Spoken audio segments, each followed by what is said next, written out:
அனைவருக்கும் இனிய அன்பான வணக்கம்.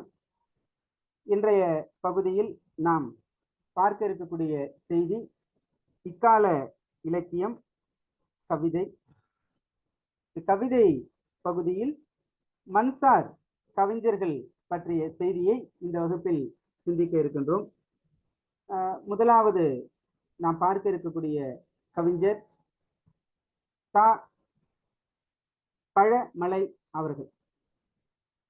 மூத்த பேராசிரியர், அரசு கல்லூரிகளில் பல்வேறு பொறுப்பில் பணியாற்றி இறுதியாக தமிழ்துறை தலைவர் என்கிற அளவில் பணியாற்றும் போது பணி ஓய்வு பெற்றவர். இவருடைய படைப்பு மன்சார் கவிஞர் என்பதனால வட்டார வழக்கு வழியா இதுவரைக்கும் எழுதப்படாத அடித்தள மக்களோட வரலாற்றை தேடி தேடி பதிவு செய்த ஒரு ஆய்வாளர் தான் பழமலை அவர்கள்.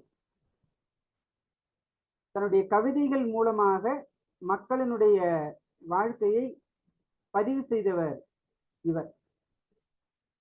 இவருடைய அனைத்து கவிதைகளையும் தொகுத்து காவியா பதிப்பகம் பழமலை கவிதைகள் என்ற தலைப்பில் வெளியிட்டு இருக்கிறது. இவருடைய முழு கவிதைகளையும் தொகுத்து காவியா சண்முக சுந்தரம் அவர்கள் வெளியிட்டு இருக்கிறார்கள். இவரை குறித்து ஒரு ஆவணப்படம் கூட 2020 தான், ஒரு 4 ஆண்டுகளுக்கு முன்பு வெளியிடப்பட்டிருக்கிறது. இவருடைய 80ஆம் ஆண்டு நிறைவை ஒட்டி ஒரு குறும்படம் வெளியிடப்பட்டதும் குறிப்பிடத்தகுந்தது. உலக தமிழாராய்ச்சி நிறுவனம் நடத்திய பன்னாட்டு மாநாட்டில் இவருக்கு வாழ்நாள் சாதனையாளர் விருது வழங்கப்பட்டது. தமிழக அரசோட கி.ஆ.பெ. விஸ்வநாதன் விருது, அந்த விருதும் பெற்றிருக்கிறார். இவர் பெற்ற விருதில் குறிப்பிடத்தகுந்த விருது இதுதான். இவருடைய முதல் படைப்பு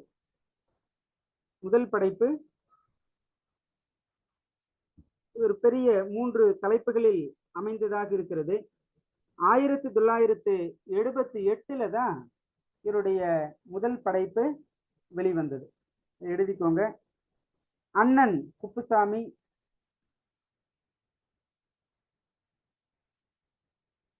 இன்னும் ஆழமானவர்,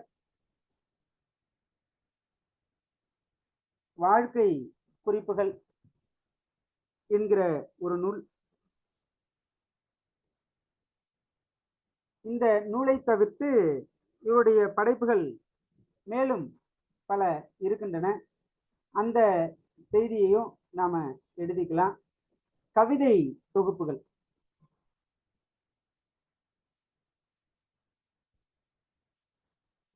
கணங்களின் கதை, புரோட்டான்களோடு கொஞ்ச நேரம்,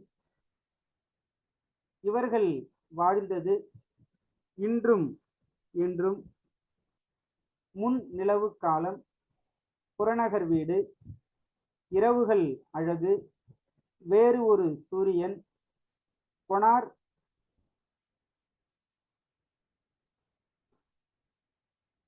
கொனாரத் பாட்டியின் ஊன்றுகோல், துப்பாக்கிக்காரனின் புல்லாங்குழல் பாடல்கள், நாங்கள் பாடினோம், சிவப்பு வரலாறு, பழமலை கவிதைகள், இவையெல்லாம் இவருடைய கவிதை தொகுப்புகள்.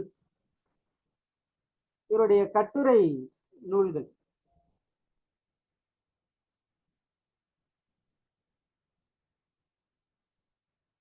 அண்ணன் குப்புசாமி, இன்னும் ஆழமானவர், நரபலி, தெய்வங்கள் திருவிழாக்கள், திருக்குறளார் வி. முனுசாமி, வாழ்வும் பணியும், பாம்புகள் மற்றும் சில கவிதைகள், தெரியாத உலகம், மானுடவியல் கவிதைகள், தருமபுரி மண்ணும் மக்களும், கற்பும் தமிழ் பண்பாடும்,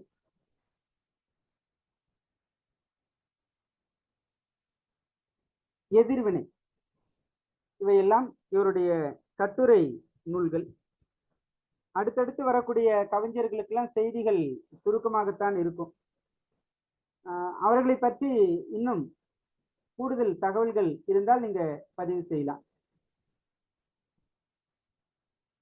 ஏன்னா ஏற்கனவே படிச்சு வர சொல்லியிருக்கோம். இன்னைக்கு என்ன பகுதி எடுப்போம் அப்படிங்கிறது உங்களுக்கு எல்லாருக்குமே தெரியும்.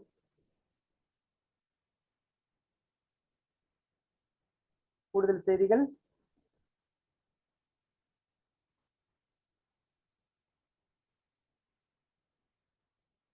சரி, அடுத்த கவிஞரை பற்றி பார்க்கலாம். கலாப்ரியா.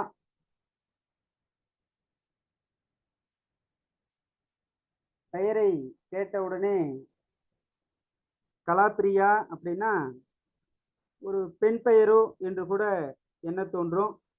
அப்படி இல்லை. சோமசுந்தரம்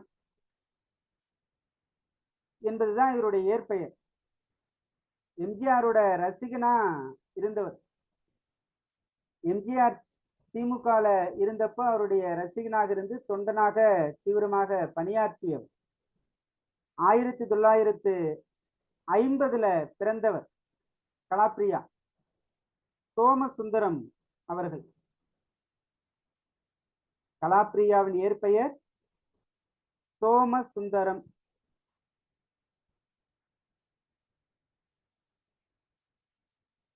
அறிஞர் அண்ணா இறந்தபோது அந்த இரங்கல் கூட்டத்துல முதலில் கவிதை வாசித்தவர் இவர்தான், சோமசுந்தரம் தான்.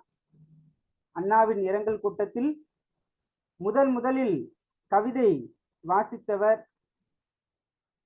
கலாப்ரியா என்கிற புனைப்பெயரை கொண்ட சோமசுந்தரம் அவர்கள்தான்.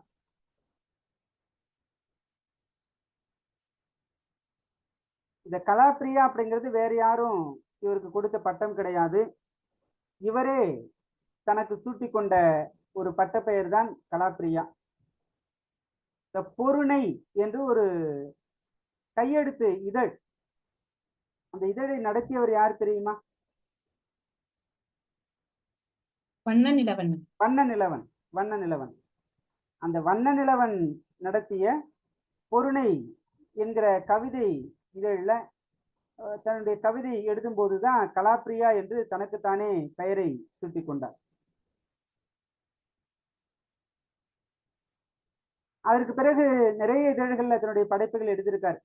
கசடத்தபர, வானம்பாடி, கணையாழி, தீபம், இது போன்ற இதழ்கள் எல்லாம் அவர் எழுதியிருக்கிறார். கசடத்தபர இதழை நிறுவியவர் ஞானக்கூத்தன். தீபம்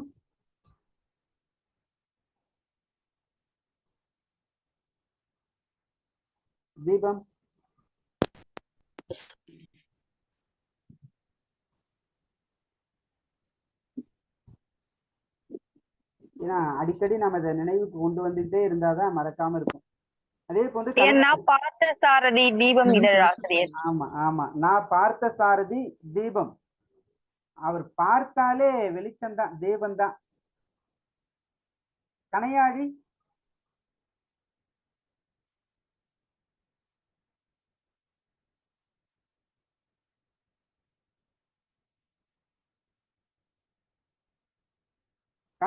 யாருன்னு பாருங்க. சரி,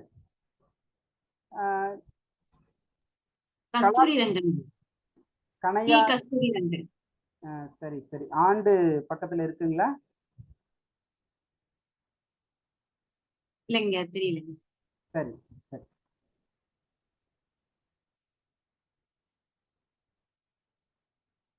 1965 கணையாழி தொடங்கப்பட்டது. 1965 இது புது தில்லியிலிருந்து வெளிவந்த ஒரே தமிழ் இலக்கிய இதழ்னா அது கணையாழி தான். புது தில்லியிலிருந்து வெளிவந்த ஒரே தமிழ் இலக்கிய இதழ் கணையாழி. அதை தொடங்கியவர் கி. கஸ்தூரி ரங்கன். தீபம் என்கிற இதழ் துவங்கப்பட்டது 1960. 1960. நான் பார்த்த சாரதி இதனுடைய துவக்குனர் ஆசிரியர். அதே போன்று வானம்பாடி. வானம்பாடி என்பது 1970 கோயம்புத்தூர்ல இருந்து வெளியான கவிதைக்கான சிற்றிதழ். 1970 கோயம்புத்தூரிலிருந்து வெளியான கவிதைக்கான சிற்றிதழ் வானம்பாடி. இது பலரும் இவர்தான் துவக்கினார் தொடங்கினார் என்கிற செய்தி கிடைக்கல. உங்களுக்கு ஏதாவது செய்தி இருந்தா எனக்கு கொடுங்க.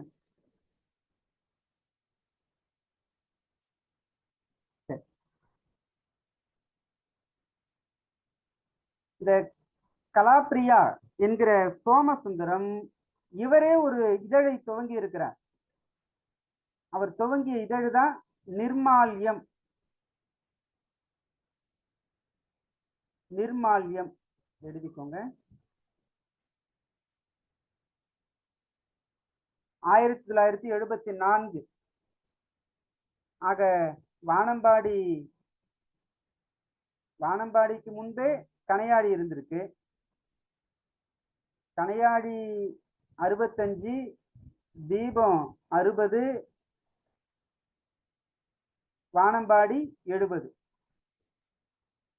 முதல்ல தீபம், அதுக்கப்புறம் கணையாடி, அதுக்கு பிறகு வானம்பாடி.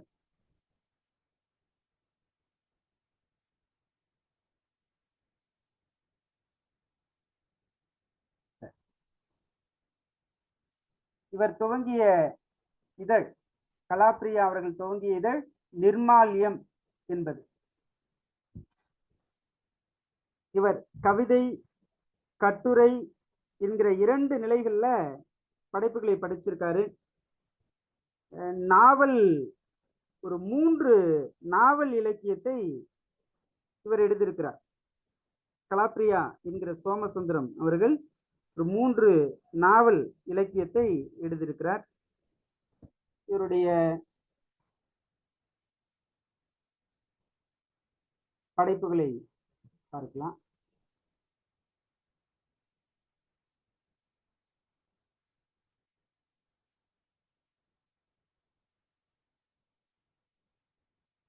கவிதை படைப்புகளை முதல்ல வரிசையா நாம பார்த்துருவோம். பிறகு கட்டுரை, சிறுகதை, புதினம் என்கிற அளவில் அவருடைய படைப்புகளை எடுத்துக்கலாம். வெள்ளம் சொல்றது எல்லாமே கவிதை படைப்புகள். வெள்ளம், தீர்த்த யாத்திரை,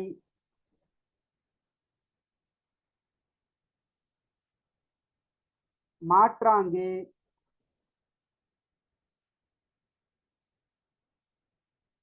எட்டயபுரம்,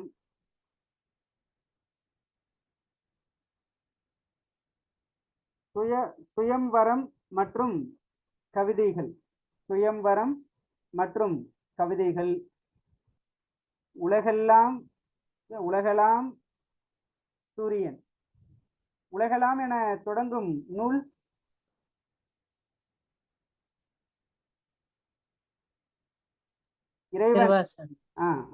இறைவன் அடியெடுத்து கொடுக்க துவங்கப்பட்டது.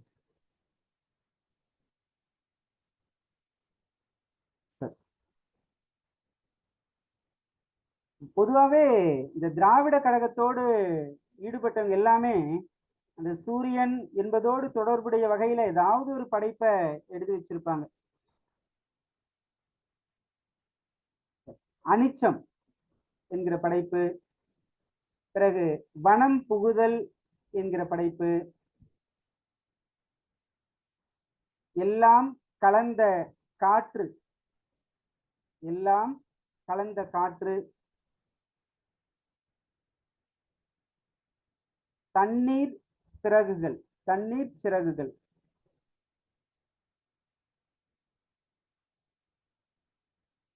தூண்டில் மிதவையின் குற்ற உணர்ச்சி,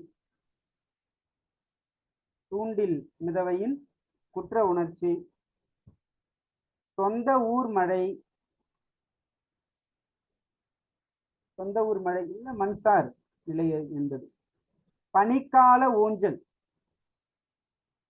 வாழ்க்கை காலகட்டத்தில் அவர் உணர்ந்தது பார்த்தது அப்படியே படைப்பாக எடுத்து விட்டார்.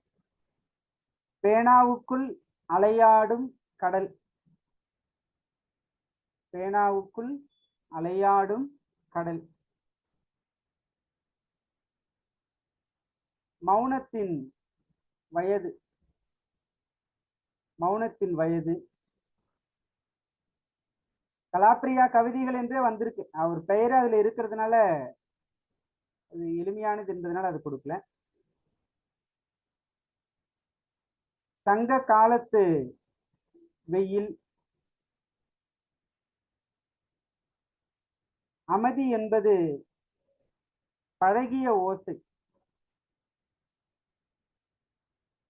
தொந்தரவின் சுடர், தொந்தரவு, தொந்தரவின் சுடர்.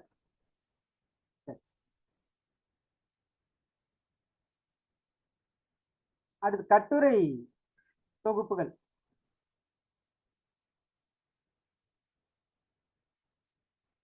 கட்டுரை தொகுப்புகள். நினைவின் தாழ்வாரங்கள், நினைவின் தாழ்வாரங்கள். ஓடும் நதி, ஓடும் நதி. உருள் பெருந்தேர். இவங்க படைப்பு நிறைய இருந்தாலும் முதல் படைப்பு அல்லது பரிசு பெற்ற படைப்பு இதை குறிப்பிட்டு நினைவில் வைத்துக் கொண்டா போதும் என்று நினைக்கிறேன். மற்றதையெல்லாம் ஒரு பார்வை கொடுத்து பார்த்துக்கலாம். சுவரொட்டி, காற்றின் பாடல், மறைந்து திரியும் நீரோடை,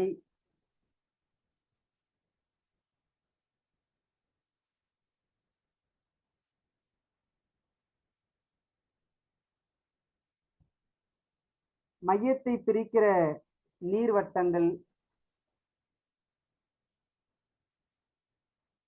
என் உள்ளம் அழகான வெள்ளித்திரை, என் உள்ளம் அழகான வெள்ளித்திரை. சில செய்திகள், சில படிமங்கள். போகின்ற பாதையெல்லாம் பூமுகம் காணுகின்றேன், போகின்ற பாதையெல்லாம் பூமுகம் காணுகின்றேன்.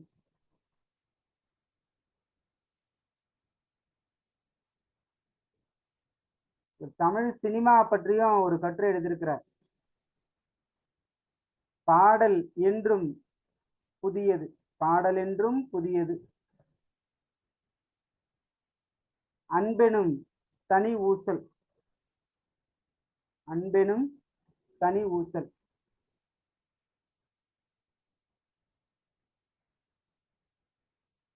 கல்லில் வடித்த சொல் போலே.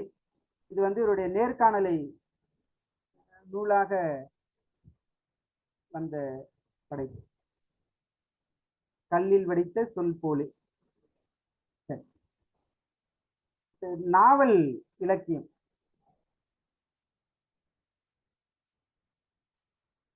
நாவல் படைப்பு. வேணல் என்று ஒரு நாவல் எழுதியிருக்கிறார். வேணல். பிறகு பெயரிடப்படாத படம், பெயரிடப்படாத படம். பேரருவி,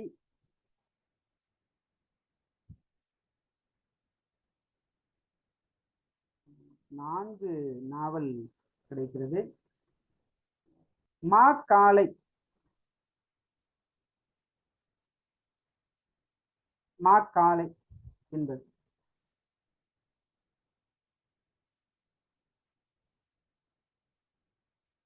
சிறுகதைகள் குறைவுதான், நான் எழுதியிருக்கிறேன்.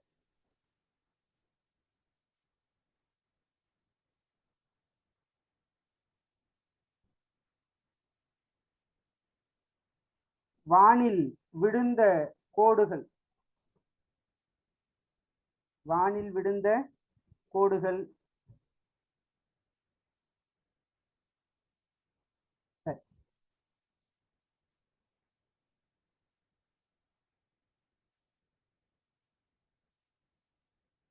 ஆங்கில நூல் ஒன்று பேசஸ் என்று எழுதியிருக்கிறார். English translation of poems. நூல் பேர் வந்து பேசஸ் என்பதுதான், பக்கத்துல கமா வச்சுக்கோங்க.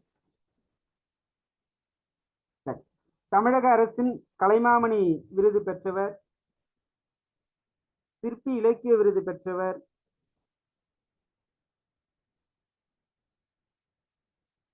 இதுல முக்கிய படைப்பா இந்த நினைவின் தாழ்வாரங்கள், இந்த கட்டுரை தொகுப்பு அதை குறிச்சுக்கோங்க. நினைவின் தாழ்வாரங்கள். பிறகு உரைநடையில உருள் பெருந்தேர் என்று ஒன்று இருக்கு, அதையும் குறிச்சுக்கோங்க.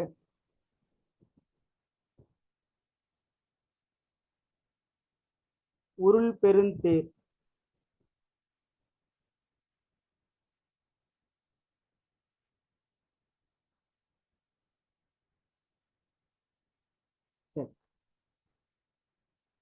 இவரும் கவிதைக்காக வாழ்நாள் சாதனையாளர் விருது பெற்றிருக்கிறார். இவரை பற்றிய வேறு தகவல்கள்?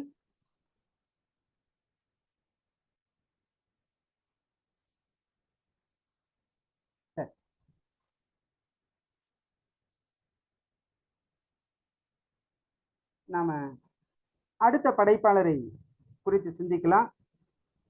வண்ணதாசன் அவர்கள்.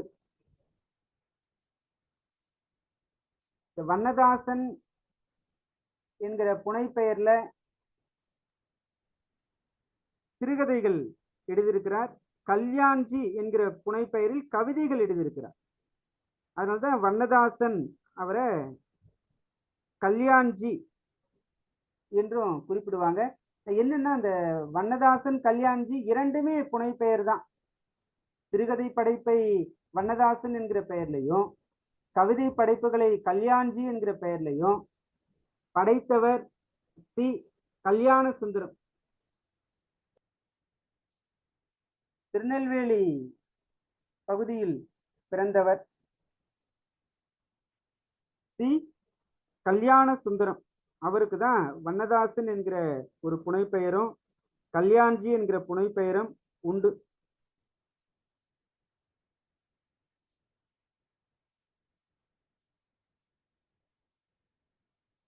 இவருடைய தந்தை புகழ்பெற்ற எழுத்தாளர் தி.க. சிவசங்கரன். தி.க. சிவசங்கரன் சாகித்ய அகாதமி விருது பெற்றவருங்க. இவருடைய தந்தை தி.க. சிவசங்கரன் அவர்கள் சாகித்ய அகாதமி விருது பெற்றவர்.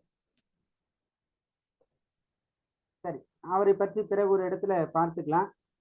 இங்க வண்ணதாசன் அவர்கள் துவக்கத்துல தீபம் இதழில தான் படைப்புகளை எழுதினார். பெரிய சிறுகதைகள்லாம் எழுதுவார். இவரும் சாகித்ய அகாடமி விருது பெற்றிருக்கிறார். வண்ணதாசன் அவர்களும். என்ன நூல்? ஒரு சிறு இசை. ஒரு சிறு இசை சிறுகதை தொகுப்புக்கு. ஆமா, 2016 ஒரு சிறு இசை என்ற சிறுகதை நூலுக்காக 2016 சாகித்ய அகாதமி விருது பெற்றவர்.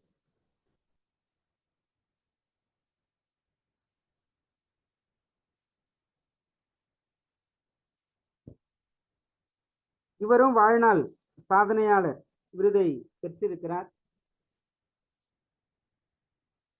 இவருடைய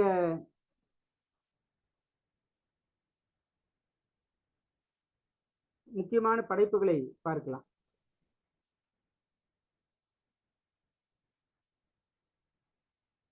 சிறுகதை, புதினம், கவிதை என்கிற அளவில் படைப்புகளை கொடுத்திருக்காரு. கட்டுரையும் ஒன்று, கடிதம் ஒன்று, இப்படியும் எழுதியிருக்கிறார். இவர் பெற்ற விருதுகள்ல குறிப்பிடத்தகுந்தது சாகித்ய அகாதமி விருது, பிறகு தமிழ்நாடு அரசோட கலைமாமணி விருது. கலைமாமணி விருது நிறைய பேர் வாங்குறாங்க. இன்றைக்கும் அது கொடுத்துக்கிட்டு தான் இருக்காங்க. ஒவ்வொரு வருஷமும் ஒரு 3-4 பேருக்கு கூட கொடுத்துக்கிட்டே இருக்காங்க. அதனால சிறந்த படைப்புக்கான விருதுக்கு நம்ம முக்கியத்துவம் கொடுக்கலாம். மற்றபடி பல்வேறு அமைப்புகள் கொடுக்கிற விருதுகள்லாம் அது துணைமை விருதுகள் தான். நம்ம அரசாங்கம் கொடுக்கிற விருதுக்கு தான் முக்கியத்துவம் கொடுக்கணும். சரி, இவருடைய சிறுகதை தொகுப்புகள்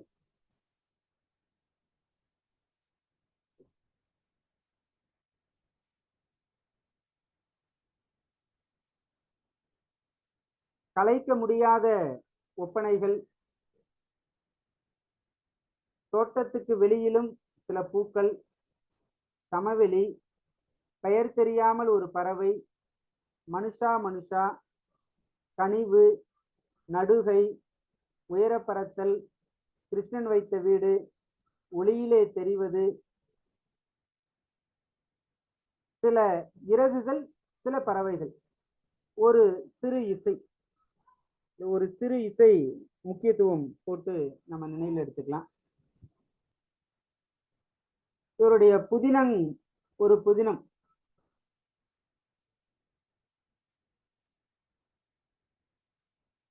சின்னு முதல் சின்னு வரை.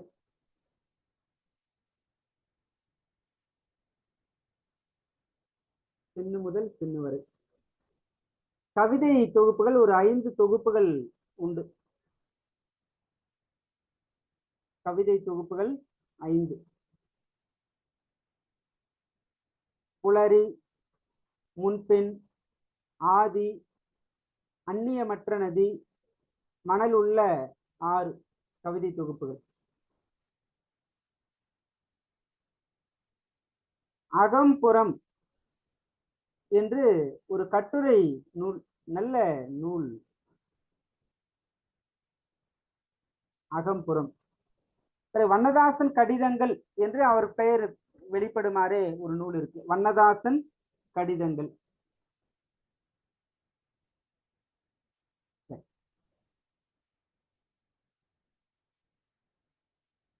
இவரை பற்றிய கூடுதல் தகவல்கள் இருந்தால் நீங்க பகிரலாம்.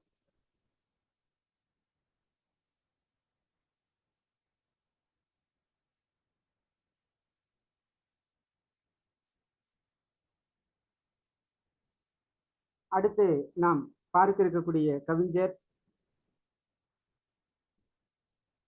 ஒரு கவிஞர் மட்டுமில்ல, ஒரு அரசியல் வாரிசு, அரசியலில் இன்றைக்கும் இருப்பவர், தமிழச்சி தங்கபாண்டியன். 1962 பிறந்தவர்.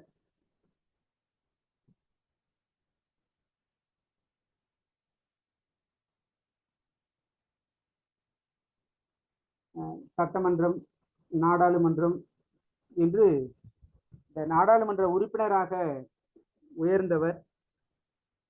இவர் யார் என்பதற்கு இவருடைய தந்தை நல்ல சான்று. தமிழகத்தோட முன்னாள் அமைச்சர் வி தங்கபாண்டியன் அவருடைய மகள் தான் தமிழச்சி. இவருடைய பெயர் என்னன்னா, இயற்பெயர் சுமதி. இயற்பெயர் சுமதி.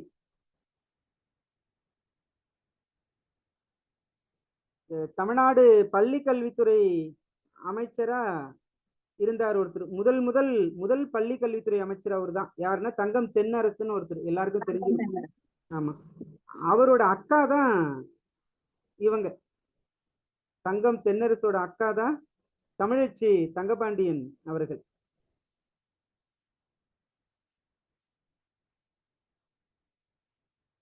அஹ் 2006 தான், அதற்கு முன்பெல்லாம் கல்வி அமைச்சர் என்றுதான் இருப்பார். அந்த கல்வி அமைச்சர் என்பதை தான் உயர்கல்வி, பள்ளி கல்வி என்று 2ஆ பிரிச்சாங்க. பிரித்த சூழல்ல தான் முதல் பள்ளி கல்வித்துறை அமைச்சரா தங்கம் தென்னரசு தெரிவு செய்யப்பட்டார்.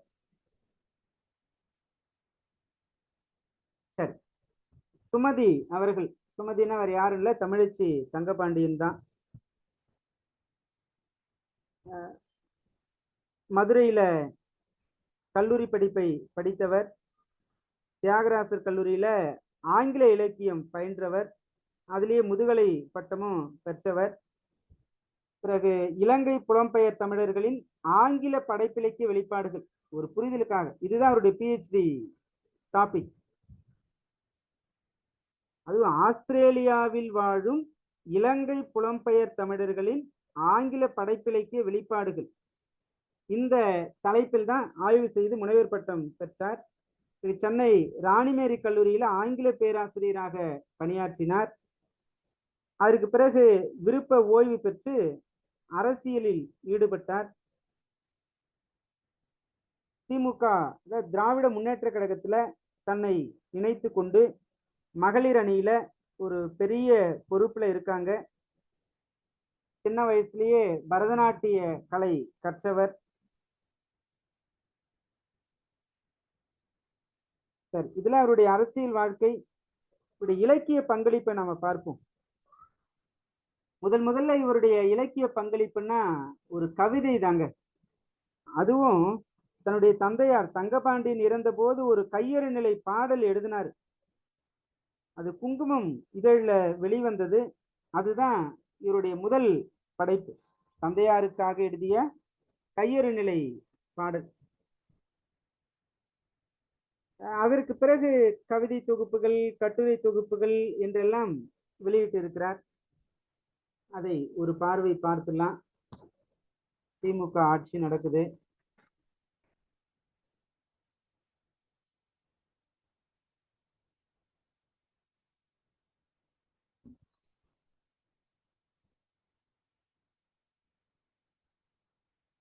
இவருடைய கவிதை தொகுப்புகள்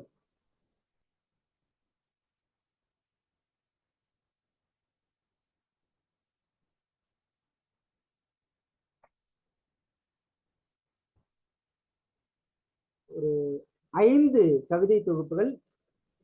எஞ்சோட்டு பெண், வனப்பேச்சு, மஞ்சனத்தி, அருகன், அவளுக்கு வெயில் என்று பெயர்.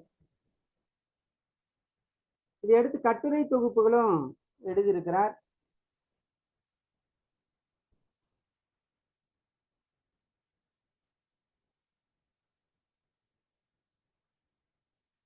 பாம்படம், சொல் தொடும் தூரம், மயிலிறகு மனசு. இது மயில் இறகுதான்.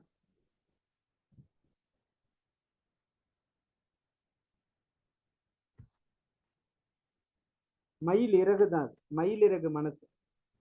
பிறகு மண்வாசம், நவீனத்துவவாதி கம்பன், உறவுகள், பூனைகள் சொர்க்கத்துக்கு செல்வதில்லை, தொட்டாங்கள். இது அவருடைய கட்டுரை தொகுப்புகள். ஆராய்ச்சி தொகுப்பு என்று சொன்னா நில்வெளி என்று ஒரு ஆராய்ச்சி தொகுப்பு நூல் வெளியிட்டு இருக்காரு இந்த அம்மையார், தமிழச்சி தங்கபாண்டியன் அவர்கள். சுமதி ஒரு சிறுகதை நூலும் வெளியிட்டு இருக்காங்க. முட்டு வீடு சுமதி எழுதின சிறுகதை நூல். அதாவது தமிழச்சி தங்கபாண்டியன் அவர்கள் எழுதிய சிறுகதை நூல் முட்டு வீடு.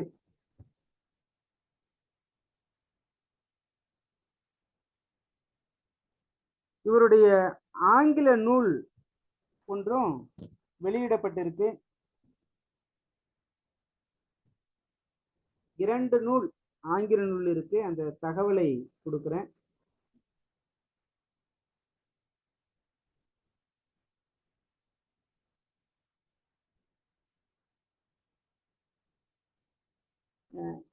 Slant to slant, internal colleagues.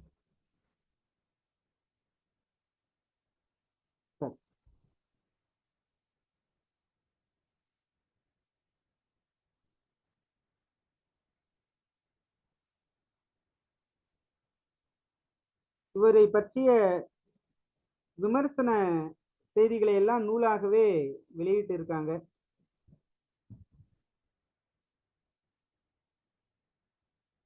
அல்லது இவரை பற்றி ஒரு நேர்காணல் செய்து அதையும் நூலாக வெளியிட்டு இருக்காங்க.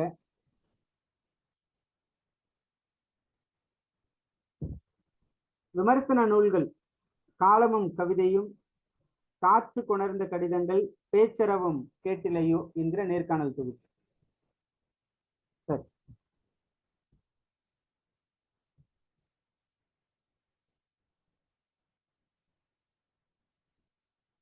காற்று கொணர்ந்த கடிதங்கள் அப்படிங்கிற தொகுப்பு நூல் என்னன்னா, இந்த அம்மையார் பற்றி பிற கவிஞர்கள் எழுதிய செய்திகள், அவர்கள் எழுதிய அந்த கடிதங்கள், இதையெல்லாம் தொகுத்துதான் காற்று கொணர்ந்த கடிதங்கள் என்கிற தொகுப்பு வெளியிடப்பட்டிருக்கு.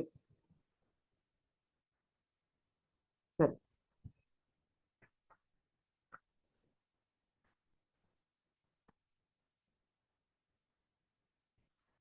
மன்சார் கவிஞர்கள்ல பழமலை,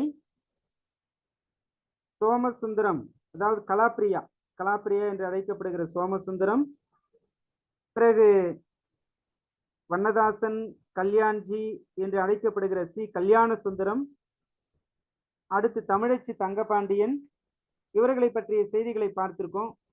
பெண்ணிய வெளிப்பாட்டு கவிகளையும் நம்ம பார்த்துடலாம். ஒரு கவிதைக்கு ஒரு முழுமையை இப்பொழுது நம்ம பார்த்துருவோம். பார்த்துட்டோம்னா அடுத்த வகுப்புல சிறுகதை பார்ப்பதற்கு அது ஏதுவா இருக்கும். இந்த நால்வர் பற்றிய ஒரு கூடுதல் அல்லது பொது செய்திகள் ஏதேனும் உங்களுடைய கருத்துக்கள் இருந்தாலும் தெரிவிக்கலாம்.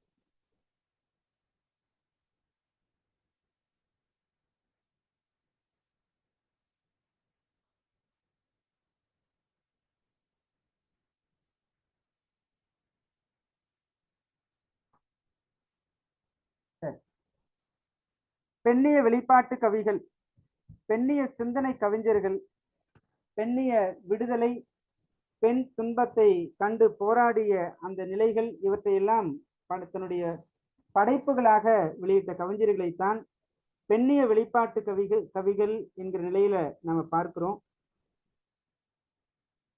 அதில் முதலாவது இரா மீனாட்சி அவர்கள்.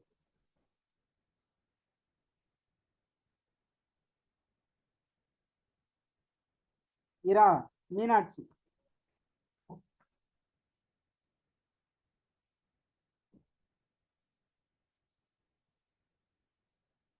எழுத்து இதழில இருந்துதான் இவர் எழுத துவங்குகிறார். எழுத்து இதழை நிறுவியவர் சீசு செல்லப்பா. எடுத்து சேர்ந்ததுதான் சொல்லு, அதைதான் செல்லு. ஆக எடுத்து செல்லப்பா, எடுத்து சொல்லப்பா என்பது போல எடுத்து செல்லப்பா. சரி,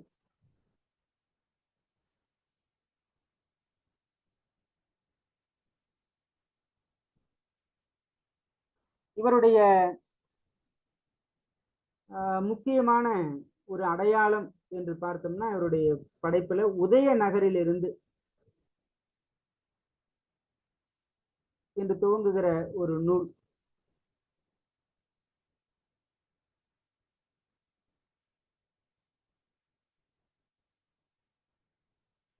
இந்த செய்தியை உங்களுக்கு முதல்ல கொடுத்துறேன்.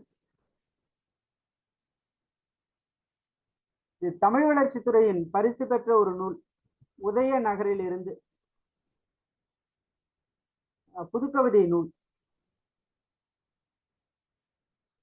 பிறகு அடுத்த குறிப்பிடத்தகுந்த நூல் செம்மண் மடல்கள். செம்மண் மடல்கள் 2012ஆம் ஆண்டிற்கான சிறந்த நூல் என்கிற விருதை பெற்றது.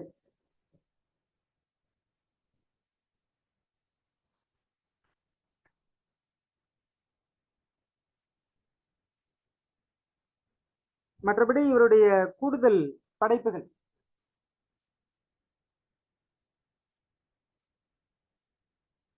கவிதைகள் எழுதியிருக்காங்க, கவிதை தொகுப்பு. அந்த நூல்களின் பெயர்களை பார்க்கலாம்.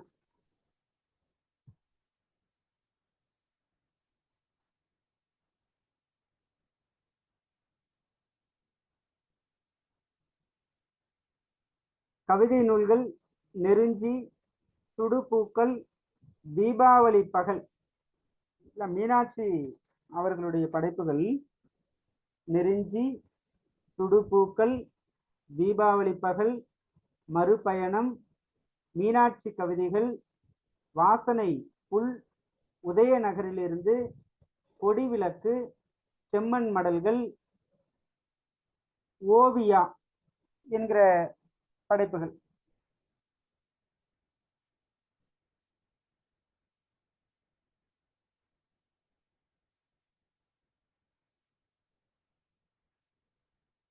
மற்றபடி நாம் இன்றைக்கு கருத்தரங்குக்கு ஒரு கட்டுரை கொடுத்து அது ஒரு நூலில் இடம்பெறுவது போல பிறர் தொகுத்த தொகுப்பில் இவருடைய ஒரு 3 தலைப்பிலான கட்டுரைகள் பாடப்பகுதி இடம்பெற்றிருக்கு. கட்டுரைகள் இடம்பெற்றிருக்கு. அந்த கட்டுரைகளினுடைய தலைப்புகள்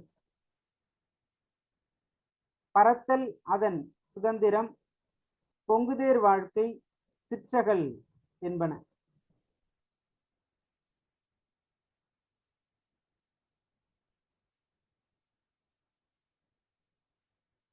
இவர் ஆர்வவில் அந்த பகுதியில தான் வசித்துட்டு இருக்காரு.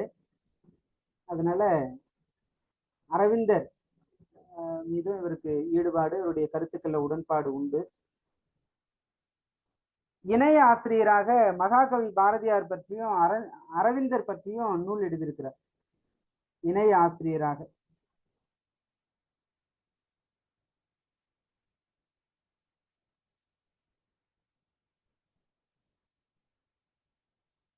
மகாகவி பாரதியார் கவிதைகளில் புதுச்சேரி என்கிற ஒரு நூல், மற்ற அரவிந்தர் போற்றிய அருந்தமிழ் சான்றோர் என்கிற ஒரு நூல்.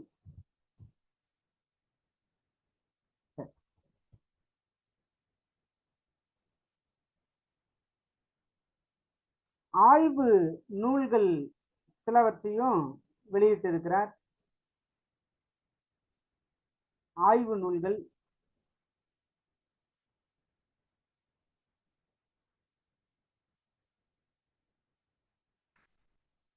ஆய்வு நூல்களினுடைய பெயர்கள்: அருகி வரும் மாட்டு வண்டி, மொழி வளம் பெற, பனைமரமும் நாட்டுப்புற மக்களும், தமிழக மகளிரின் கலைகளில் ஒன்றான கோலக்கலை பற்றிய ஆய்வு, தமிழில் கடித இலக்கியம், புனித சமையல், இவையெல்லாம் இவருடைய ஆய்வு நூல்களாக அறியப்படுகின்றன.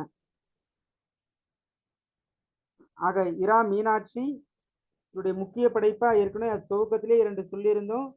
உதய நகரிலிருந்து என்கிற ஒரு நூல், செம்மண் மடல்கள் என்கிற ஒரு நூல், இவர் முதலில் எழுத தொடங்கிய இதழ் எழுத்து.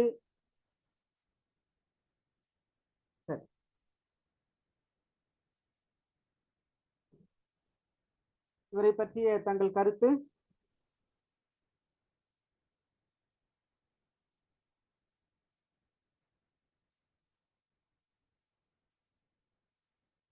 இவர் சித்த மருத்துவ சேவை செம்மல்ன்ற விருதையும் வாங்கி. சித்த மருத்துவ சேவை செம்மல். சரி சரி, ஏதோ ஒரு அமைப்பு கொடுத்திருப்பாங்கன்னு நினைக்கிறேன். மகரிஷி அறக்கட்டளை. அதுதான்.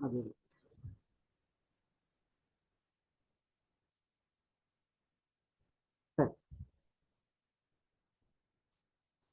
அடுத்த ஆசிரியர் வைகை செல்வி அவர்கள். வைகை செல்வி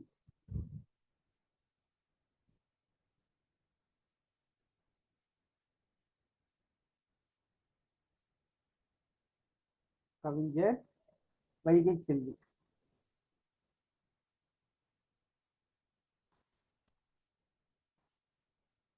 இவர் மதுரையில் பிறந்து வளர்ந்தவர்.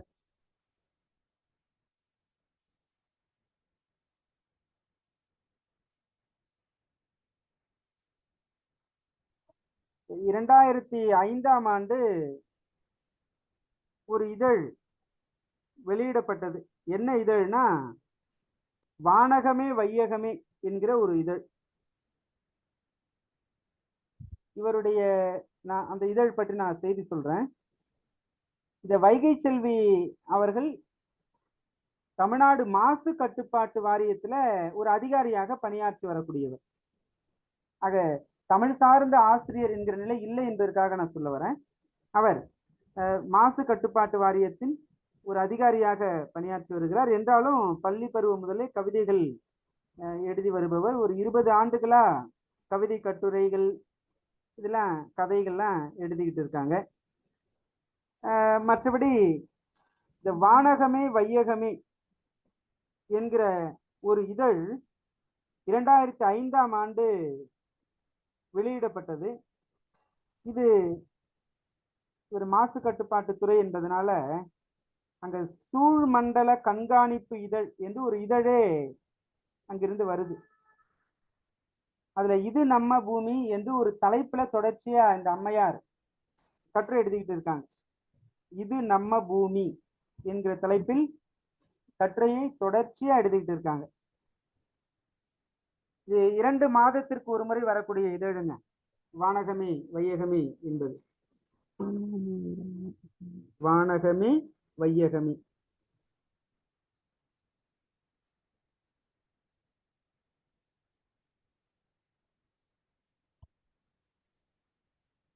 இவருடைய முதல் காவியம் 2002 வெளியிடப்பட்டது. அம்மி என்கிற தலைப்பு. முதற் காவியம் 2002 அம்மி என்பது. இது கோழிக்கோடு பல்கலைக்கழகத்துல பாடப்பகுதியா இருக்கு. ஒரு பணிச்சூழல்கள்ல பெண்கள் எப்படி தங்களுக்கான அந்த இன்னல்களை எல்லாம் சமாளிப்பது என்பது பற்றி இந்த அம்மையார் ஒரு நூல் எழுதியிருக்காங்க. பணிச்சூழலில் பெண்களுக்கான பாதுகாப்பு என்று.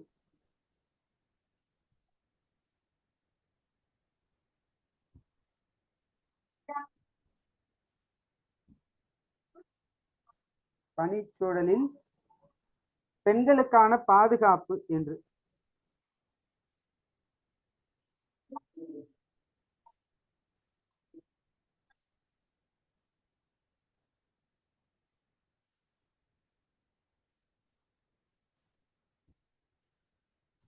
இவர் தான் படைப்புகளை எழுதுவதோடு மட்டுமில்லாம பிற கவிஞர்கள் எழுதிய அந்த சமுதாய சூழல்கள் பற்றி பிற கவிஞர்கள் எழுதிய சில கவிதைகளை எல்லாம் தொகுத்து ஒரு நூல் இவர் வெளியிட்டு இருக்கிறார். நிற்பதுவே நடப்பதுவே பறப்பதுவே என்று. நிற்பதுவே நடப்பதுவே பறப்பதுவே என்று ஒரு தொகுப்பு நூலை இவர் வெளியிட்டு இருக்கிறார். வைகை செல்வி அவர்கள். தமிழ்நாடு பல்கலைக்கழகத்தில் பாடப்பகுதியா கூட இருக்கு.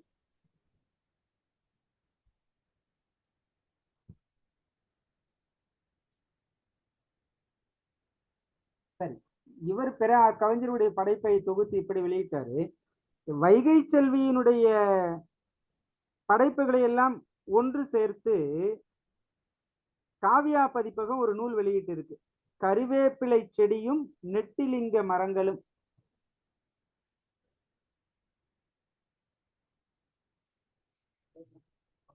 கறிவேப்பிலை செடியும்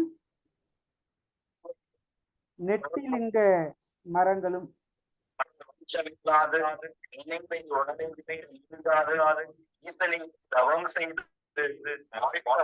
ஆயிரம் திருவிழா நடந்துட்டு இருக்கு போல.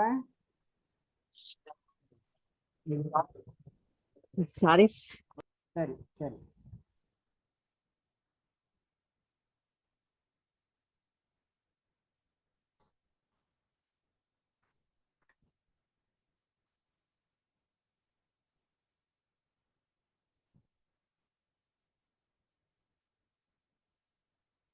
மற்றபடி பொது வெளியில தன்னுடைய பங்களிப்பை தொடர்ந்து கொடுத்துக்கிட்டு இருக்காங்க.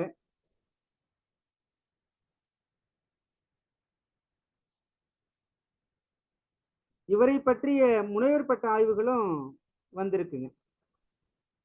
அந்த அளவுக்கு தன்னுடைய வெளிப்பாட்டை சரியான பாதையில வெளிப்படுத்தக்கூடியவர். இந்த அண்ணா பல்கலைக்கழக வானொலி நிலையம் இருக்கு. அதுல கூட தொடர்ச்சியா சக்தி அறிவாயடி என்ற தலைப்புல இவங்க தொடர்ந்து பேசிட்டு இருக்காங்க. அண்ணா பல்கலைக்கழக வானொலி நிலைய ஒளிபரப்புல நமக்கு வானொலி என்ற தலைப்பு கூட இருக்குங்க, இறுதியா இருக்கு. அதை பற்றி நம்ம பார்க்க போறோம். இந்த செய்தி நம்ம குறித்து வச்சுக்கலாம். இது மாதம் ஒரு முறை அண்ணா பல்கலைக்கழக வானொலி நிலைய ஒளிபரப்புல சக்தி அறிவாயடி என்கிற தொடர் உரை ஆற்றி வருபவர் வைகை செல்வி அவர்கள்.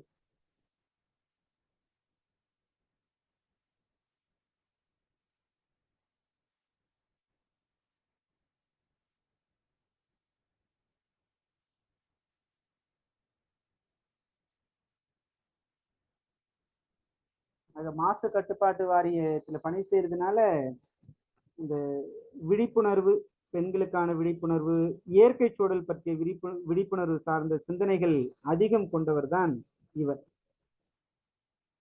சரிங்க, இவரை பற்றிய உங்களுடைய கருத்துக்கள்? இவருடைய இயற்பெயர் வந்து ஜோஸ்பின். இயற்பெயர் ஜோஸ்பின், ஜி ஆனி ஜோஸ்பின். ஆமா ஆமா, ஆனி ஜோஸ்பின். சரி, ஆமாங்க. நான் கொடுப்பேன். அதோட இவரை வனம்பாடி, வானம்பாடி, வனராணி அப்படிலாம் சிறப்பு பெயர் சொல்லுவாங்க.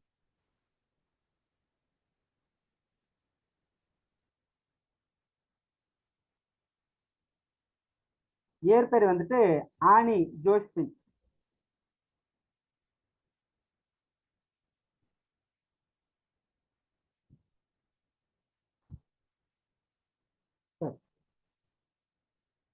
அடுத்த கவிஞர் சல்மா அவர்கள்.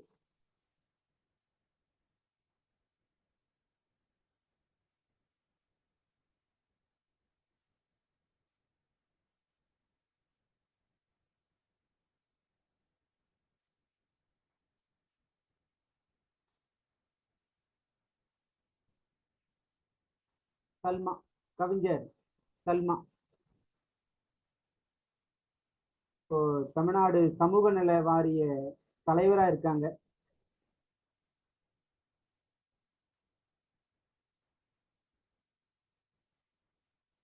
திருச்சி மாவட்டம் துவரங்குறிச்சி பகுதியை சேர்ந்தவர்.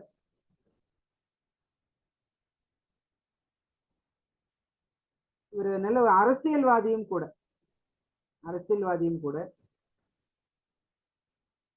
ஒரு முறை 2006 மருங்காபுரி தொகுதியில திமுக சார்பில் போட்டியிட்டு ஜெயிக்கல, ஆனா போட்டியிட்டார். கவிதை நூல்கள்லாம் எழுதியிருக்காங்க. இவருடைய படைப்புகள், கவிதை தொகுப்புகள் 2 தொகுப்புகள் உண்டு.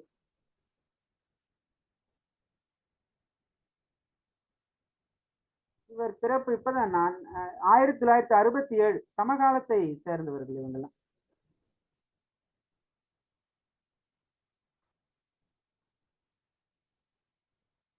கவிதை தொகுப்புகள் 2, ஒன்று ஒரு மாலையும் இன்னொரு மாலையும், பிறகு பச்சை தேவதை,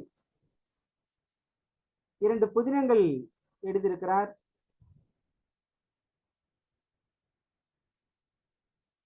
ஒன்று இரண்டாம் ஜாமங்களின் கதை, மற்றொன்று மனாமியங்கள் என்பன.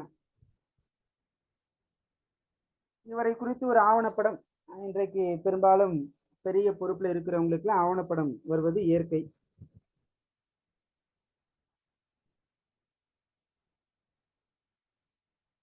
ஆக இலக்கிய பங்களிப்பு என்று பார்க்கும்போது இந்த அளவுதான் இந்த அம்மையாருடையது. ஒரு மாலையும் இன்னொரு மாலையும், பச்சை தேவதை, இரண்டாம் ஜாமங்களின் கதை, மனாமியங்கள். இவரை பற்றி உங்களுடைய கருத்துக்கள் இருந்தாலும் நீங்க வெளிப்படுத்தலாம்.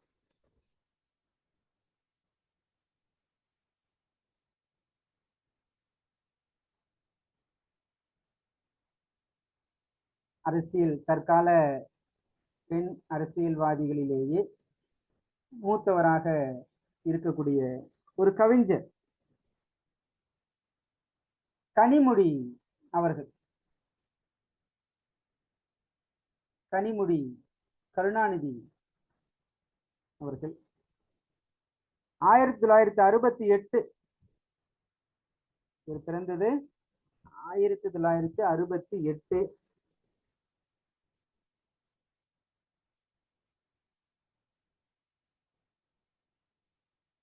திமுகவின் பல்வேறு பொறுப்புகளில் பதவி வகித்து தற்போது மக்களவையின் உறுப்பினராக இருக்கிறார். கட்சி சார்ந்து மக்களவை திமுக மக்களவை உறுப்பினர்களின் தலைவராகவும் இருக்கார். அது கட்சி சார்ந்த இல்லை, பொது வெளியில ஒரு மக்களவை உறுப்பினர். இதற்கு முன்பு மாநிலங்களவை உறுப்பினராக இருந்தாங்க. கருணாநிதி அவர்களுடைய 3வது மனைவியின் மகள்தான் இவர். அரசியலில் இருந்தாலும் இதழியல், இலக்கியத்துறை இவற்றிலெல்லாம் இவருக்கு ஈடுபாடு உண்டு. 3வது மனைவி பெயர் தெரியும் நினைக்கிறேன் உங்களுக்கு.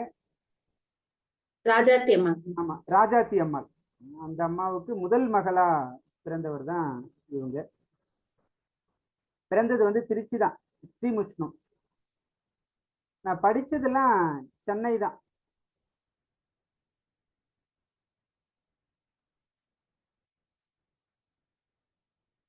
சரி, அவருடைய சொந்த வாழ்க்கையை பற்றி நம்ம அதிகம் எடுத்துக்க வேண்டாம். குறிப்பிடத்தகுந்த பொது வாழ்வு பார்த்து நம்ம இலக்கிய நிலையில இவரை பார்க்கலாம்.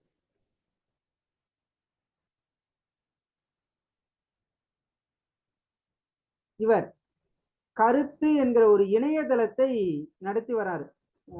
தனியார் இடத்துல ப. சிதம்பரத்தோட மகன் கார்த்தி சிதம்பரன் ஒருத்தர் இருக்காரு. அவரோட சேர்ந்து கருத்து என்கிற இணையதளத்தை நடத்தி வருகிறார் கனிமொழி அவர்கள்.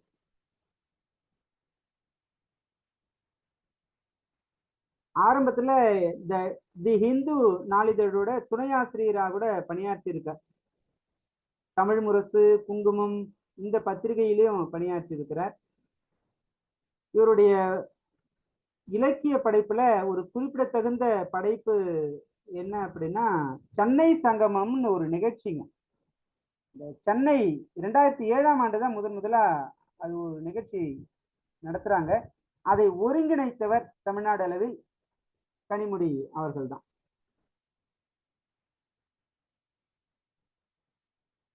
ஈழத் தமிழர்களுக்கு ஆதரவாக செயல்பட்டவர்.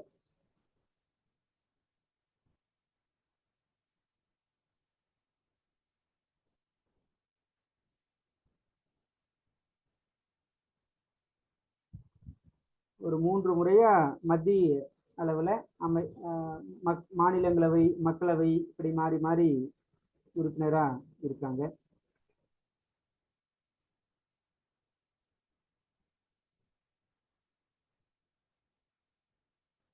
ரெண்டாயிரத்தி 7 மாநிலங்களவை உறுப்பினர். மாநிலங்களவைன்னா அதான் ராஜ்யசபா, மற்றபடி மக்களவை, லோக்சபா. 2019 இப்போ தேர்ந்தெடுக்கப்பட்டவர். இவருடைய கவிதை தொகுப்புகளை பார்ப்போம். மிக முக்கிய கவனம் என்று கூட கொடுத்து இந்த பகுதியை குறித்து வைத்துக் கொள்ளலாம்.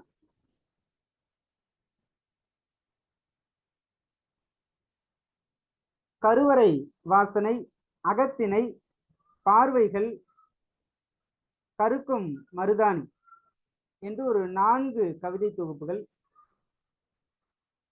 இசை தொகுப்பு 1 வெளியிடப்பட்டிருக்கு. சிலப்பதிகாரம் பற்றிய ஒரு இசை தொகுப்பு.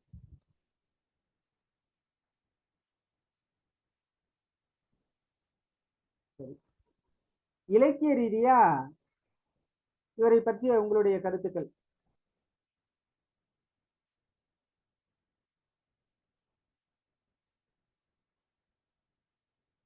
இப்போது நடைபெற்ற மக்களவை தேர்தல் எத்தனையாவது மக்களவை தேர்தல்? 18வது மக்களவை தேர்தல். சரி,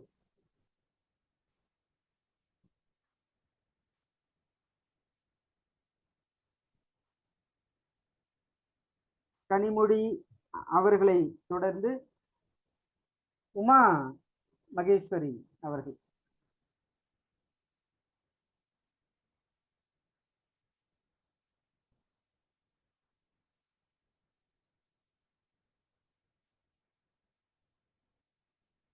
உமா மகேஸ்வரி 1971 பிறந்தவர். மதுரை பகுதியை சேர்ந்தவர்.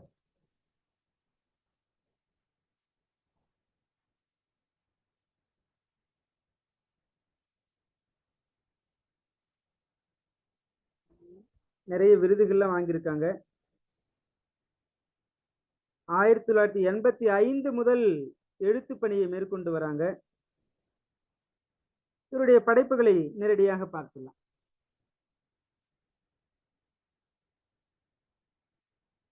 உமா மகேஸ்வரி,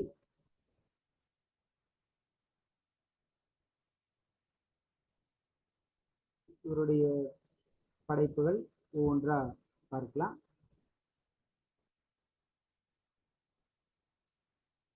நட்சத்திரங்களின் நடுவே கவிதை தொகுதி, பிறகு வெறும் பொழுது, இதுவும் கவிதை தொகுதி, கற்பாவை கவிதை தொகுதி,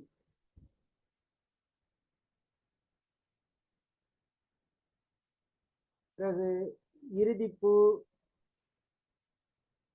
மிட்டாய் கடிகாரம் என்று மற்ற 2 நூல்களையும் வெளியிட்டிருக்கிறார். இறுதிப்பூ 2008 வந்தது. மிட்டாய் கடிகாரம் சிறிய வயது நினைவுகள் எல்லாருக்கும் தெரியும். மிட்டாய் கடிகாரம்.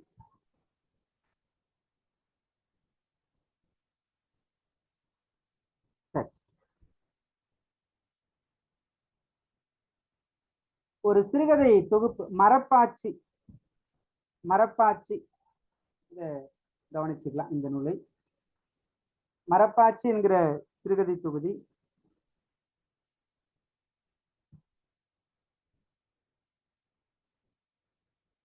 மற்ற யாரும் யாருடனும் இல்லை என்கிற ஒரு புதினம். யாரும் யாருடனும் இல்லை என்கிற புதினம். கற்பாவை நாம ஏற்கனவே பார்த்துட்டோம். மேல தொலை கடல், இது சிறுகதை தொகுதி.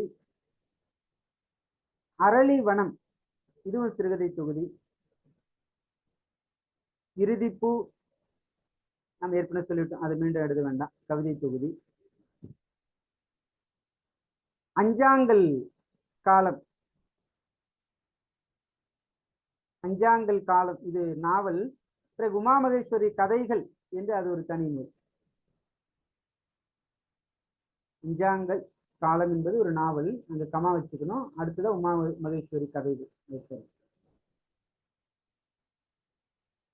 மற்றபடி இயல்பாக சிறிய சிறிய விருதுகள்லாம் வாங்கியிருக்காங்க, அது இருக்குது.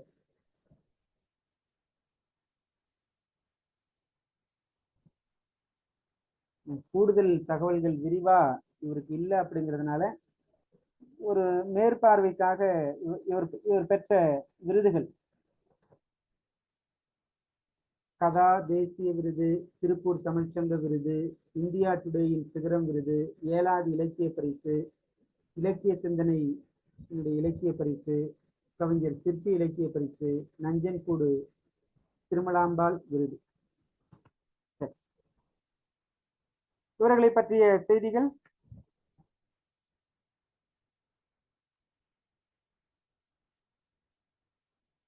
அடுத்து சுகிர்த ராணி. ஏன்னா சில கேள்விக்கு விடைக்கான தெரிவு அமைக்கும் போது இது இவங்களுடைய பெயருக்கு தொடர்பில்லாத சில படைப்புகளாம் கூட கொடுத்திருக்கலாம். நம்ம கேள்விக்கு சரியான விடை தெரியுதோ இல்லையோ, இவருக்கு இது இல்லை அப்படிங்கிறதையாவது நம்ம கண்டுபிடிக்கலாம் இல்லையா? அதுக்காக இவர்களுடைய படைப்புகளை எல்லாம் நாம பார்த்துக்கிட்டே போகிறோம். சுகிர்த ராணி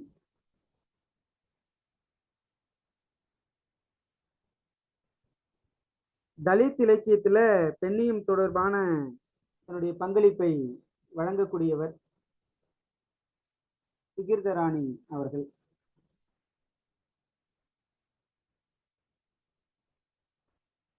ஆயிரத்தி 1973 ராணிப்பேட்டை நகரம் பக்கத்துல லாலாப்பேட்டைன்னு ஒண்ணு இருக்கு. இந்த ராணிப்பேட்டை வேலூர் பக்கத்துல புதிய மாவட்டமா பிரிக்கப்பட்டது ராணிப்பேட்டை. அந்த பகுதியை சேர்ந்தவர் தான் கவிஞர் சுகிர்த ராணி அவர்கள்.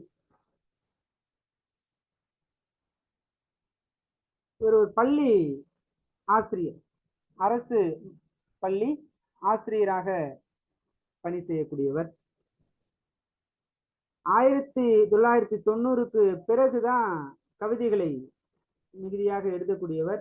6 கவிதை தொகுப்புகள், ஒரு மொழிபெயர்ப்பு கவிதை தொகுப்பு, இந்த அளவுதான் இவருடைய படைப்பு.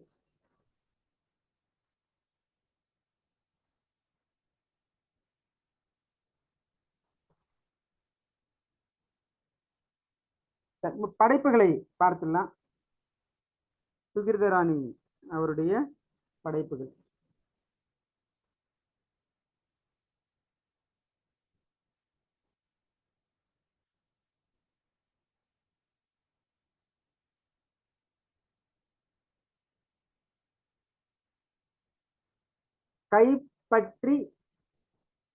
கைப்பற்றி என் கனவு கேள், கைப்பற்றி என் கனவு கேள், இரவு மிருகம், காமத்திப்பூ, தீண்டப்படாத முத்தம், அவளை மொழிபெயர்த்தல், இப்படிக்கு ஏவாள், நீர் வளர் ஆம்பல், சுகிர்தராணி கவிதைகள் என்பன.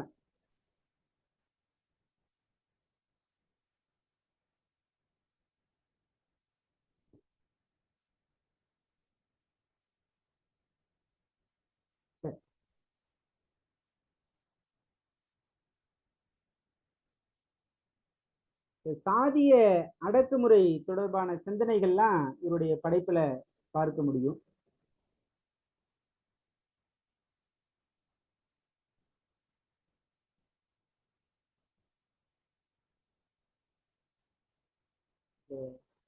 ஹோல்ம்ஸ்ட்ரோம் அப்படிங்கிற ஒரு கவிஞர் அவர் தன்னுடைய நூல்ல இந்த சுகிர்தராணி அம்மையாரை பற்றி ஒரு கூற்று சொல்லியிருக்கார்.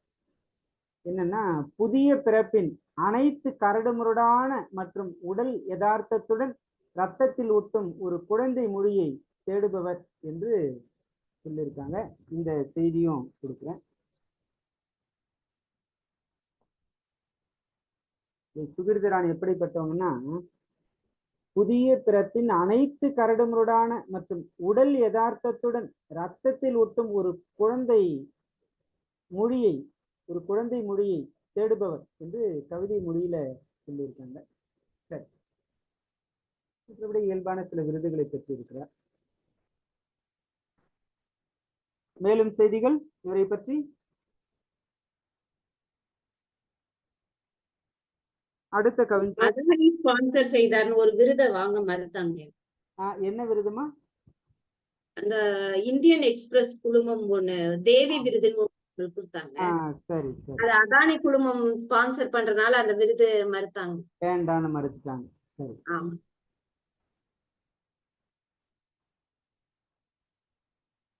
அடுத்து சக்தி ஜோதி.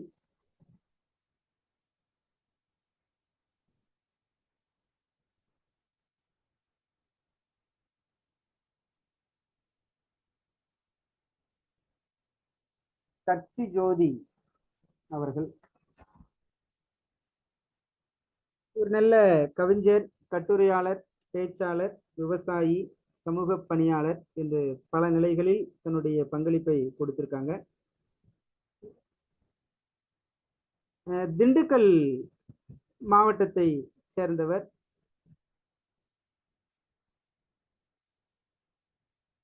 ஒரு 12 கவிதை தொகுப்புகளை வெளியிட்டு இருக்காங்க. முக்கியமான படைப்புகளை நம்ம பார்க்கலாம்.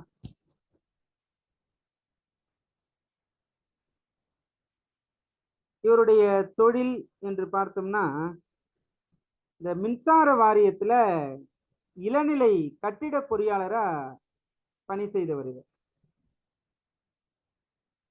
ஆனா முனைவர் பட்டம் PhD பண்ணிருக்காங்க சங்க இலக்கியத்துல ஆய்வு செய்து. இவருடைய முதல் படைப்பு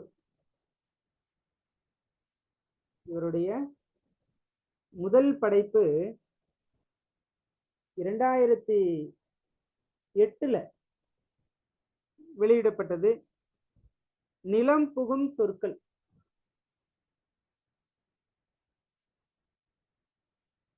நிலம் புகும் சொற்கள்.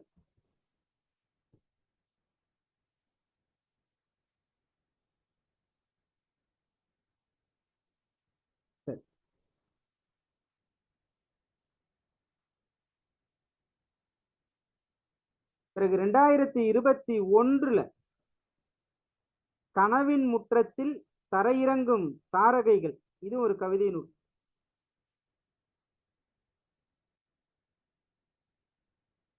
கனவின் முற்றத்தில் தரையிறங்கும் தாரகைகள்.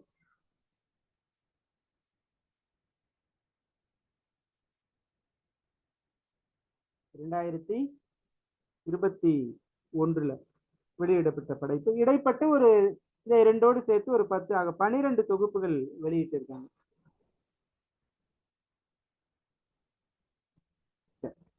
13 வெளியிட்டாங்க.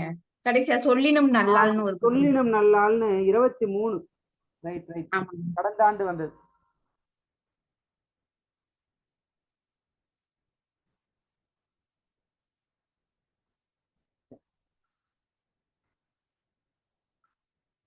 கவிதை படைப்புகள் எடுத்துக்கோங்க ஒவ்வொன்றா.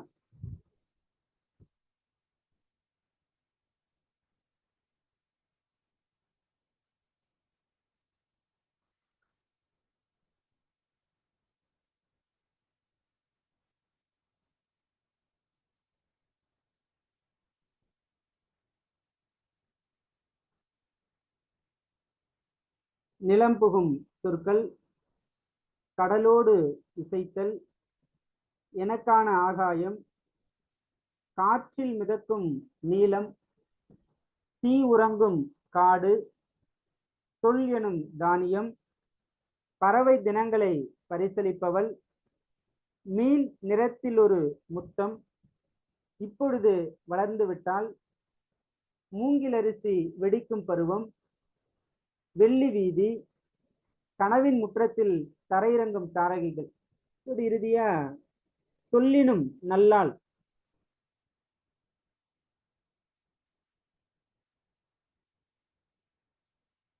இரண்டு கட்டுரை நூல்களையும் வெளியிட்டிருக்காங்க.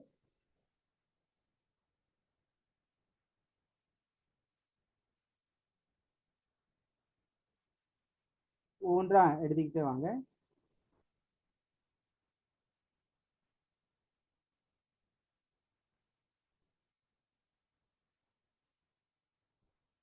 இரண்டு கட்டுரை நூல்கள், சங்க பெண் கவிதை, பிறகு ஆண் நன்று பெண் இனிது. அடடா, என்ன ஒரு தலைப்பு! ஆண் நன்று பெண் இனிது, சக்தி ஜோதி.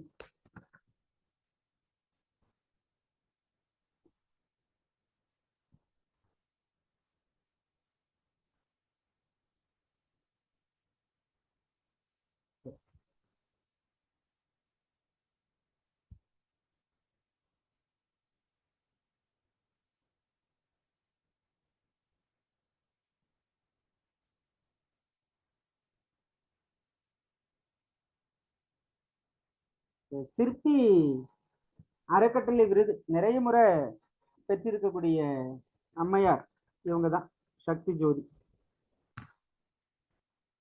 சரி, அடுத்து இளம்பிறை. நேரம் கடந்துட்டு இருக்கு, புரியுது.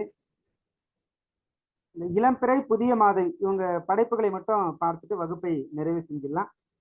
இளம்பிறை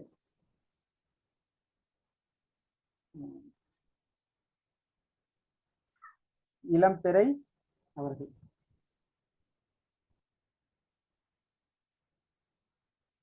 நாகப்பட்டினம் மாவட்டத்தை சேர்ந்தவர்.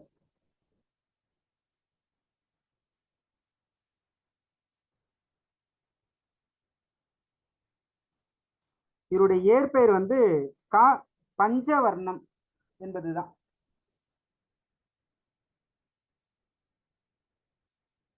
கா பஞ்சவர்ணம் என்பது இவருடைய இயற்பெயர். இவர் அரசு பள்ளி ஆசிரியர். அரசு பள்ளி ஆசிரியர். இவருடைய முக்கியமான படைப்புகள்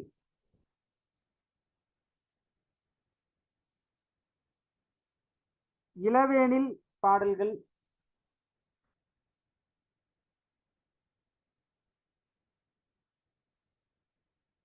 ஒன்றா எழுதிக்கலாம். இளவேனில் பாடல்கள், மௌனக்கூடு,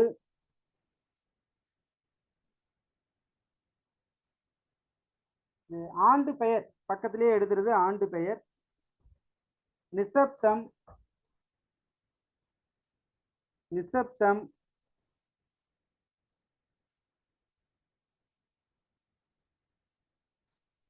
நீ எழுத மறுக்கும் எனதழகு.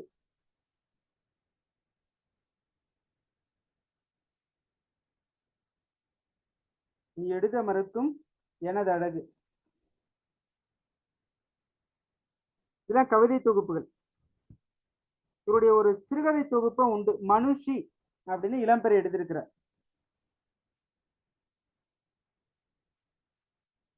மனுஷி என்று ஒரு சிறுகதை தொகுப்பு 2002 வெளியிட்டு இருக்காங்க.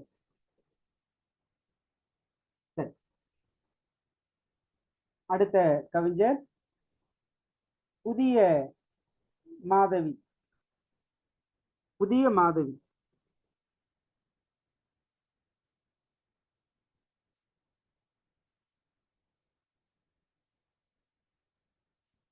எழுத்தாளர் புதிய மாதவி அவர்கள். இவர் மும்பையில பிறந்து வளர்ந்தவர். இவருடைய இயற்பெயர் மல்லிகா என்பது. இயற்பெயர் மல்லிகா. சொந்த ஊர் என்னமோ திருநெல்வேலி தான். காமராசர் பல்கலைக்கழகத்துல முதுகலை பட்டம் பெற்று அதற்கு பிறகு இவர் வங்கி பணியில பணியாற்றக்கூடியவர். பணியாற்றி இப்ப விருப்ப ஓய்வுல இருக்காங்க. மும்பையில பணியாற்றி விருப்ப ஓய்வுல இருக்காங்க. இவருடைய கவிதை தொகுப்புகள் எழுதிக்கோங்க. சூரிய பயணம், ஹேராம், நியல்களை தேடி, ஐந்திணை, செங்காந்தல், மௌனத்தின் பிளிரல், பாலைத்திணை, அவள்களின் நாட்குறிப்புகள்.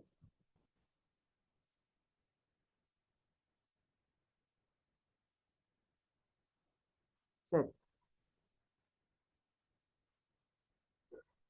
மற்ற சிறுகதை தொகுப்புகள்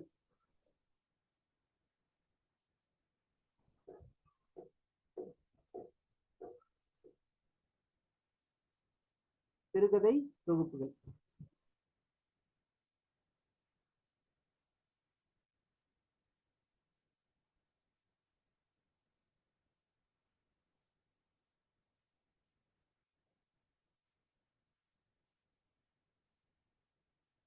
மின்சார வண்டிகள், புதிய ஆரம்பங்கள், தனியறை, பெண் வழிபாடு, ரசூலின் மனைவியாகிய நான், ஐவருமாய்.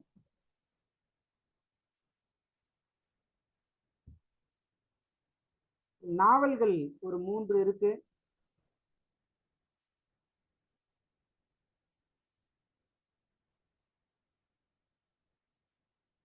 பச்சை குதிரை, இந்த நூல் பெயர் ஏற்கனவே பார்த்த மாதிரி இருக்கு, பார்க்கணும். சிறகொடிந்த வலசை, மக்வி. புதிய மாதவி எழுத்தாளர். இவரை பற்றி தான் நம்ம இப்ப பார்த்துக்கிட்டு இருக்கோம்.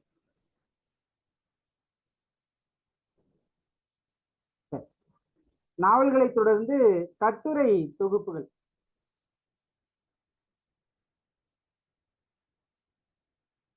கட்டுரை தொகுப்புகள்.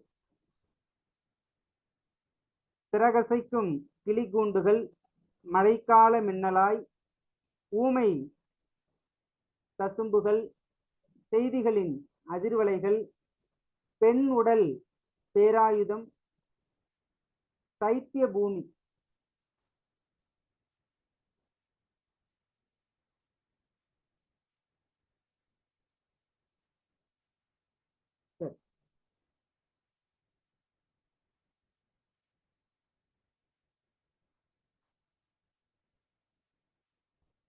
மொழிபெயர்ப்பும் செய்திருக்கிறார்.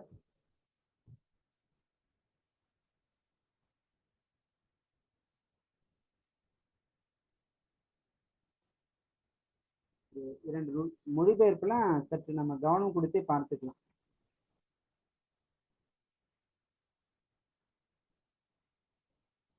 கதவுகள் திறக்கும் வானம். இந்திய பெண் கவிஞர்களுடைய அந்த கவிதைகள், முக்கியமான கவிஞர்களுடைய கவிதைகள் தமிழாக்கம் செய்யப்பட்டது. பிறகு ஓட்ஸ்லி, பச்சை குதிரை நாவல் ஆங்கில மொழியாக்கம், கலக்கில்லா. சரி, சங்கமி என்கிற ஒரு தொகுப்பு நூலையும் இந்த அம்மையார் வெளியிட்டு இருக்காங்க.